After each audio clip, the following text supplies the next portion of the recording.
Hello दोस्तों। आज की इस वीडियो में 3 सवाल बहुत ही आसान शॉर्ट ट्रिक से करवाए जाएंगे, इसलिए वीडियो को पूरा अंत तक जरूर देखिएगा। तो आइए दोस्तों, ये पहला सवाल देखते हैं। एक धनराशि चक्रवृद्धि ब्याज पर 2 वर्ष में 14,400 तथा 3 वर्ष में 15,120 हो जाती है। यदि चक्रवृद्धि ब्याज वार्षिक संयोजित है तो ब्याज की दर ज्ञात कीजिए।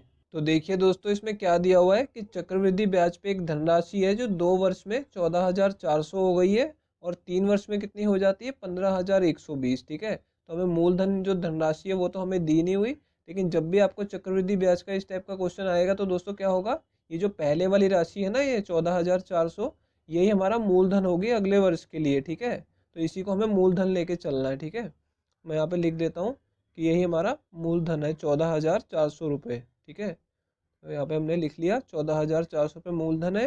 अब देखिए 3 वर्ष में वो कितनी हो जाती है 15,120। ठीक है, यानी दोस्तों ब्याज इस पे कितना मिला है 14,400 पे, दोनों का अंतर करके निकाल लेंगे। ठीक है, दोनों को माइनस कर लेंगे। तो देखिए ब्याज हमें पहले निकालना पड़ेगा। यहाँ पे ब्याज का प्रतिशत, ये दर निकालनी है ना, उसके लिए पहले ब्याज पता होना चाहिए कि कितना है। तो 15,120 में से हम माइनस कर लेंगे 14,400 को। ठीक है, तो ये कितना आ जाएगा दोस्तों, इसे घटाने के बाद 720 रुपये हमें ब्याज मिला है 1 वर्ष में। ठीक है, क्योंकि 2 वर्ष बाद हमें कितना हो गया था ये 14,400, तो अभी 1 वर्ष और में इसमें जुड़ा है। ठीक है, तो यानी 1 वर्ष का ब्याज हमारा ये आया है। ठीक है, तो देखिए अब इसे ब्याज की दर हमें कैसे निकालनी होती है। पहले हमें ब्याज लिख लेना होता है कि हमें 1 वर्ष का 720 रुपये मिला है। ठीक है, किस पे मिला है दोस्तों, मूलधन पे मिला है।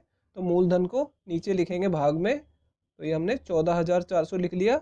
अब इसे प्रतिशत में बदलने के लिए 100 से गुणा करेंगे, क्योंकि जो दर होती है वो प्रतिशत में होती है दोस्तों। ठीक है, तो ये 2 जीरो से 2 जीरो काटेंगे और यहाँ पे देखिए इसे 72 से काटेंगे तो कितना आएगा 10 आएगा, और इसे काटेंगे तो 2 आ जाएगा। ठीक है, 72 दूनी 144।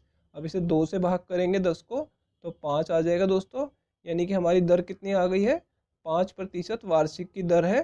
ठीक है, तो दूसरा ऑप्शन करेक्ट है दोस्तों। तो आइए दोस्तों अब अगले सवाल की तरफ चलते हैं। तो आइए दोस्तों अब ये दूसरा सवाल देखते हैं।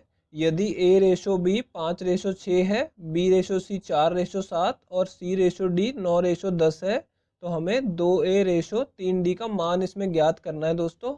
तो देखिए दोस्तों, इस सवाल को कैसे करना है, यहाँ पे हमसे पूछा हुआ है 2A/3D निकालना है। तो इसको कैसे लिखेंगे, 2A भाग में 3D। ठीक है, इसकी वैल्यू निकालनी है। तो देखिए हमें यानी A/D निकालना है, यानी कि हम इसको बोल सकते हैं 2/3 गुणा A/D। तो पहले मैं आपको इस A/D को निकालने की शॉर्ट ट्रिक सिखा देता हूँ। ठीक है दोस्तों, कैसे निकलेगा ये, देखिए जब भी आपको ये 3 अनुपात दिए होंगे ना, यहाँ पे A/B, B/C और C/D, तो इसमें A/D को निकालने की ट्रिक देखिए क्या होगा, इन तीनों को आपको गुणा कर देना है। तो मैं आपको समझाने के लिए एक बार बता देता हूँ कि इससे होगा क्या। देखिए A/B को गुणा करेंगे B/C से और C/D से, इन तीनों को हमने गुणा कर लिया। इससे देखिए क्या होगा, B से B कट जाएगा और C से C कट जाएगा, तो क्या बचेगा A/D। ठीक है, तो दोस्तों ये इस ट्रिक का यूज़ करेंगे हम।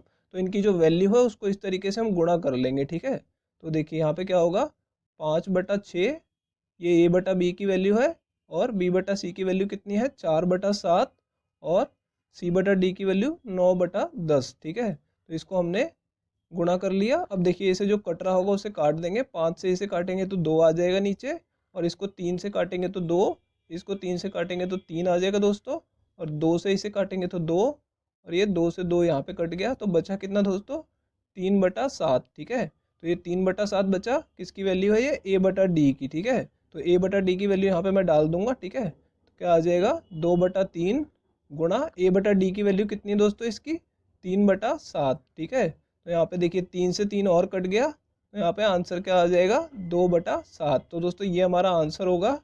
ठीक है, और ये पहला ऑप्शन करेक्ट है। तो आइए दोस्तों अभी अगले सवाल की तरफ चलते हैं। तो दोस्तों हम ये अगला सवाल शुरू करें उससे पहले दोस्तों वीडियो को लाइक कर दीजिए, और दोस्तों अगर आप लोग चैनल पर नए हैं तो चैनल को सब्सक्राइब जरूर कर लीजिएगा। तो आइए दोस्तों अब ये तीसरा सवाल देख लेते हैं। 121 किलोग्राम चीनी और पानी के घोल में 30% चीनी है, तो घोल में कितनी चीनी और मिलानी चाहिए ताकि चीनी की मात्रा घोल में 45% हो जाए, ये हमें बताना है दोस्तों। तो देखिए दोस्तों, इस सवाल को करने की बहुत ही आसान शॉर्ट ट्रिक मैं आपको आज बताने वाला हूँ। देखिए इसमें क्या बोल रहा है कि घोल में कितनी चीनी और मिलानी चाहिए ताकि चीनी की मात्रा 45% हो जाए घोल में, ठीक है। तो देखिए हमें क्या करना है, घोल में चीनी मिलानी है, ठीक है। तो इसी तरीके से हम शुरुआत करेंगे, मैं आपको समझाने के लिए लिख रहा हूँ। एक तो हमारे पास घोल है जो 121 किलो का है। अब पूछा जा रहा है उसमें कितनी चीनी मिलाए, चीनी की कितनी मात्रा मिलाई जाए। मैंने यहाँ पे आपको समझाने के लिए लिख लिया है, ठीक है। अब आपको क्या करना है, देखना है घोल में चीनी का प्रतिशत कितना है, उसको इसके नीचे लिख लेना है। 30% चीनी है घोल में, और ये जो चीनी हम डाल रहे हैं ये तो 100% चीनी ही है, ठीक है। इसमें और कुछ नहीं मिला हुआ, घोल में तो चीनी और पानी है, तो चीनी 30% है। अब देखिए इन दोनों को हम मिलाने वाले हैं, तो दोनों की तरफ से मैंने लाइन खींच ली जैसे एलिगेशन मेथड में करते हैं। और मिलाने के बाद हमें कितना चाहिए दोस्तों कि 45% हो जाए, यानी 30% वाले को और 100% वाले को मिलाएंगे तो हमें 45% चीनी चाहिए पूरे घोल में, ठीक है। अब आगे लाइन खींच लेंगे एलिगेशन मेथड की तरह। अब देखिए 100 में से 45 को घटाएंगे तो कितना आ जाएगा दोस्तों, यहाँ पे 55 आ जाएगा।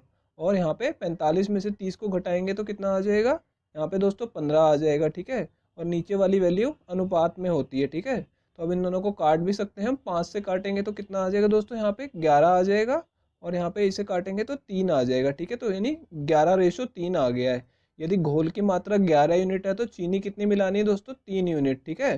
तो घोल की मात्रा हमें पता है कितनी है, 121 किलो है, लेकिन यहाँ पे क्या निकल रहा है कि 11 यूनिट है, ठीक है। तो दोनों चीज़ें एक ही हैं, दोनों को बराबर में रख सकते हैं हम। देखिए यहाँ पे मैं लिख देता हूँ कि 11 यूनिट जो है ये हमारा घोल है, ठीक है। और यहाँ पे घोल कितना दिया हुआ है, 121 किलो। तो हम दोनों को बराबर में लिख लेंगे कि दोनों बराबर हैं, ठीक है। तो अब हमें वैल्यू किसकी निकालनी है, 3 यूनिट की। 11 यूनिट की वैल्यू तो 121 किलो है, तो पहले इसे 1 यूनिट बना लेंगे 11 से भाग करके दोनों तरफ।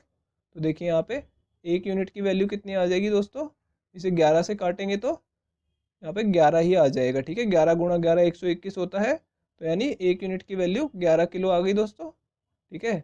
अब हमें निकालनी कितनी है, 3 यूनिट की। तो दोनों तरफ 3 से गुणा कर दीजिए बस, ठीक है। तो इससे 3 यूनिट की वैल्यू आ जाएगी। तो 3 यूनिट हमारा क्या है, जो हम चीनी उसमें मिलाने वाले हैं, ठीक है, 3 यूनिट। तो देखिए यहाँ पे 33 किलो आ जाएगा दोस्तों, 11 तिया 33, तो यानी हमें उसमें 33 किलो और चीनी मिलानी होगी। तो ये दूसरा ऑप्शन करेक्ट है दोस्तों। तो दोस्तों रेलवे ग्रुप डी की तैयारी के लिए मैंने और भी वीडियोस बनाई हुई हैं, उनकी प्लेलिस्ट का लिंक मैं आपको डिस्क्रिप्शन बॉक्स में दे दूंगा। उन वीडियोस को भी आप ज़रूर देखिएगा दोस्तों। तो इस वीडियो को यहीं ख़त्म करते हैं, आपसे मिलेंगे दोस्तों अब अगली वीडियो में।